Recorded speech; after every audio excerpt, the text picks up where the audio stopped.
Hello mga kamadams! For today's video, magluluto ako ng aking clams para sa aking dinner. So, butter ang ating ilagay.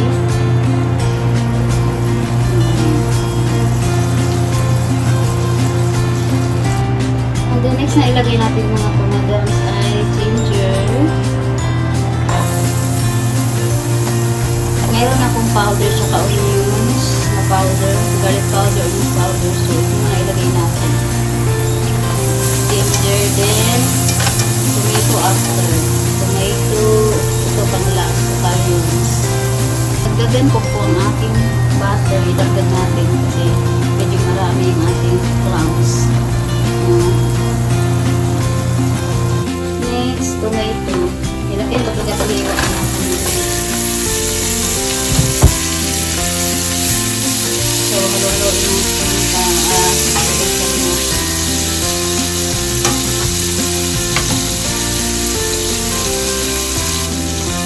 So, ito po ang ating clams na lutuin.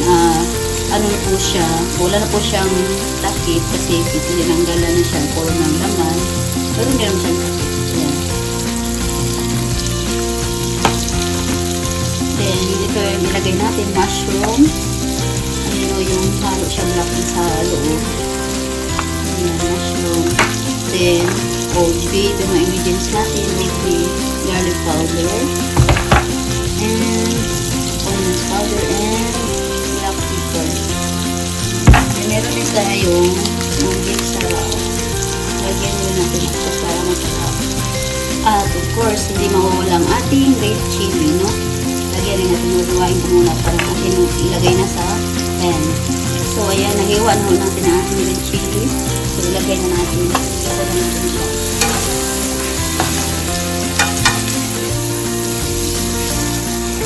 So, pag-brown ang ating tomato.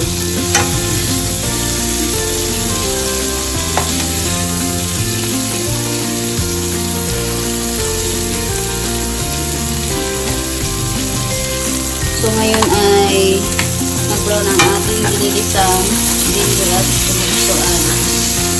So, ilagay natin ang ating mushroom.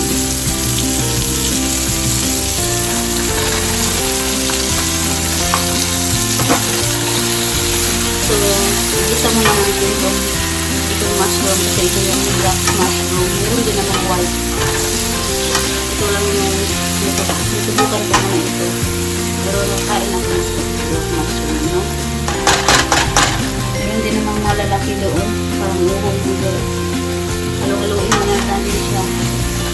Para pantayan ko yung ito. Kahit isa natin. Siyempre, pinagisa na natin. Takpan na natin.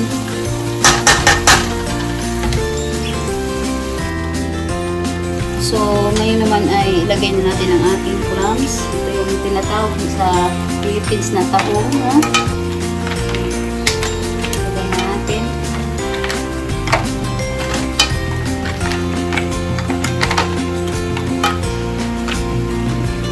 Nahagasan ko na ito.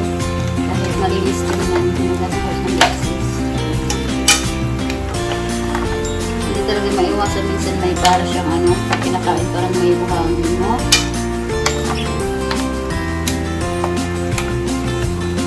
I-mix natin yan.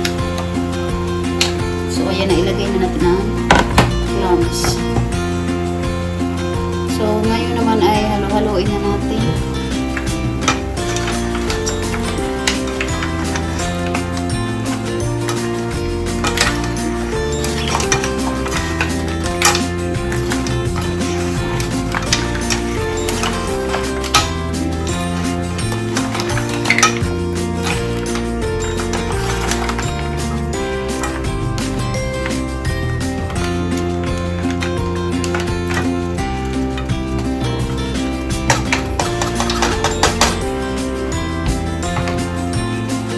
Ngayon ay titimplahan na natin ng garlic, onions, obi, brown pepper, manisarap bago natin siya pakipano.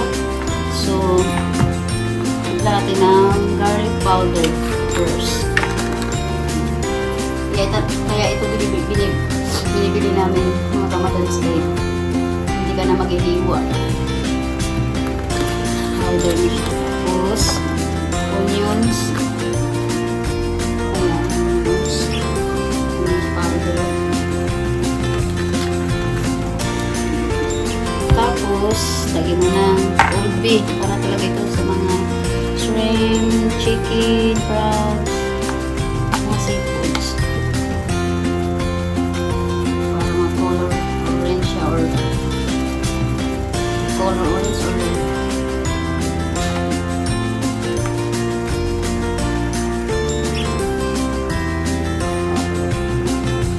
Tapos, black pepper.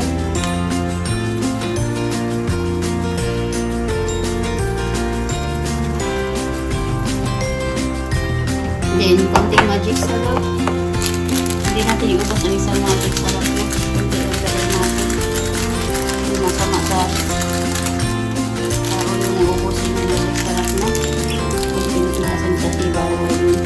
Kunti, ganyan na po eh. Ngayon, haluin natin.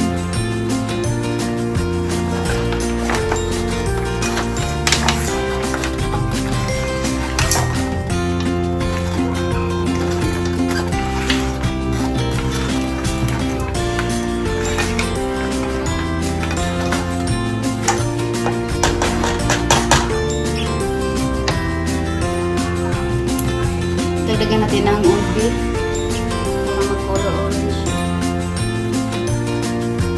Ngayon takpan na natin. Takpalutuin muna natin siya.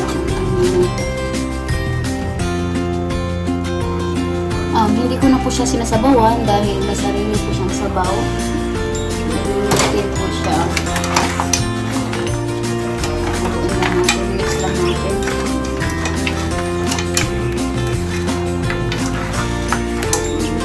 Isisukutin natin parang natakpan na natin. Natakpan na natin. Nawin yung mga ingredients. So, ayan ho. Pumuro na po siya.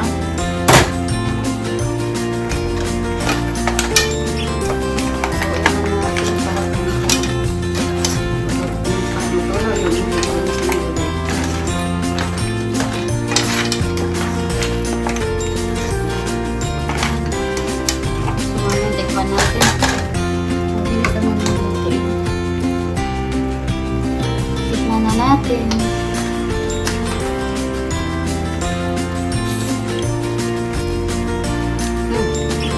Masarap na spicy guys. Nag-color orange siya dahil sa old beef.